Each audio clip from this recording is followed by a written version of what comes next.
जय हिंद दोस्तों। लद्दाख की हिंसा के पीछे कौन है? कौन उसका असली गुनहगार है? आखिर अचानक ये हिंसा क्यों भड़क गई? क्या लद्दाख की हिंसा एक प्रयोग है? जो नेपाल में हुआ था वही भारत में करने की कोशिश की जा रही है? क्या उसी का एक छोटा सा प्रयोग लद्दाख में किया गया है? सोनम वांगचुक पर क्यों आरोप लग रहे हैं? कांग्रेस पार्टी के इसके पीछे क्या भूमिका है? जानेंगे हम आज के इस वीडियो में। 10 सितंबर को सोनम वांगचुक अनशन पर बैठते हैं। सोनम वांगचुक की मांग है कि लद्दाख को पूर्ण राज्य का दर्जा मिलना चाहिए। सरकार ने इस पर 8 अक्टूबर को लद्दाख की डेलीगेशन के साथ एक मीटिंग तय कर दी, लेकिन इस बीच सोनम वांगचुक अपने भाषणों में जेन जी की चर्चा करते हैं, नेपाल हिंसा की कहानियां सुनाते हैं। लद्दाख के लोगों से, वहां के युवाओं से झूठ कहा जाता है कि आपकी जमीन पर कब्जा किया जा रहा है, आपकी भाषा को खत्म किया जा रहा है, आपकी संस्कृति को नष्ट किया जा रहा है। मोदी सरकार अपने वादे को पूरा नहीं कर रही है। इस बीच लद्दाख के युवा सड़क पर उतरते हैं, बीजेपी कार्यालय को जला दिया जाता है, पुलिस की गाड़ी को जला दिया जाता है, पत्थरबाजी होती है जिसमें 4 लोग मारे जाते हैं। एक दिन के प्रदर्शन में और इतनी उग्र हिंसा होना अपने आप में एक सवाल उठाती है कि इसके पीछे आखिर कौन है? कौन सी शक्तियां हैं जो भारत को अस्थिर करना चाहती हैं? नेपाल हिंसा के बाद राहुल गांधी ने भी अपने भाषणों में जैन जी की बात की थी। राहुल गांधी ने कहा कि जैन जी को सड़कों पर आना चाहिए। कांग्रेस पार्टी, राहुल गांधी उनके साथ हैं। तो क्या इसके पीछे कांग्रेस पार्टी की कोई चाल है? दरअसल लद्दाख के लोगों की मांग रही थी कि लद्दाख को जम्मू कश्मीर से अलग कर एक केंद्र शासित राज्य बनाया जाए, जिसे मोदी सरकार ने 2019 में पूरा कर दिया।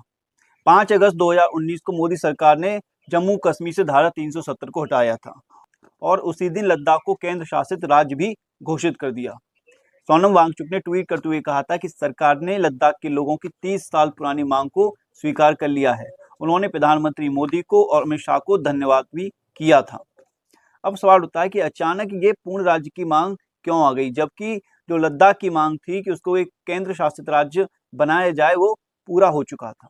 दरअसल लद्दाख के लोगों की मांग रही है कि लद्दाख को संविधान की 6वीं सूची में शामिल किया जाए, जिसके अंतर्गत उन्हें अपनी जमीन को संरक्षित करने का अधिकार मिल सके। उन्हें डर है कि बाहरी राज्य के लोग वहां आकर जमीन खरीद सकते हैं, जिससे उनकी संस्कृति, उनकी जमीन को खतरा हो सकता है।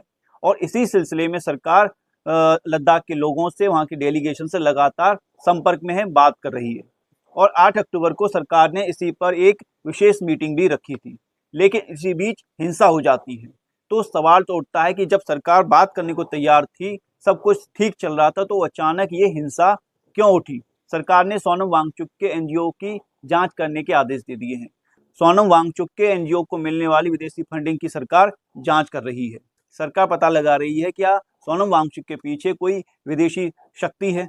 लद्दाख की हिंसा के बाद सोनम वांगचुक की एक फोटो भी वायरल हुई थी, जिसमें कहा जा रहा है कि सोनम वांगचुक फरवरी में पाकिस्तान भी गए थे। सरकार जांच कर रही है कि सोनम वांगचुक आखिर पाकिस्तान क्यों गए थे और उनको विदेश से मिलने वाली फंडिंग कहां से आ रही है। फिलहाल सरकार ने सोनम वांगचुक के एनजीओ का जो लाइसेंस है वो रद्द कर दिया है। उन्हें अब विदेश से फंडिंग नहीं मिल सकेगी। और जब मैं ये वीडियो बना रहा हूँ तो ये खबर आ रही है कि सोनम वांगचुक को अरेस्ट कर लिया गया है।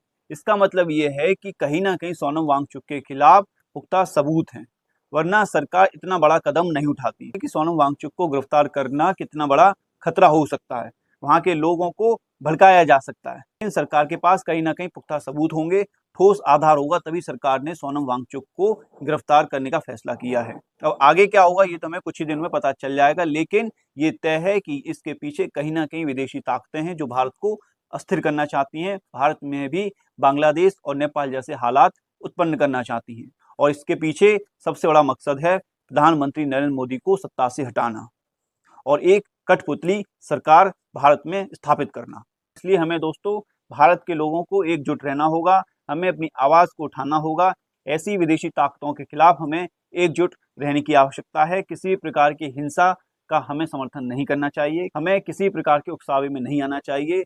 हमें यदि कोई नाराजगी है सरकार से तो हमें बातचीत से हल निकालना चाहिए। इस वीडियो में इतना ही। धन्यवाद। जय हिंद।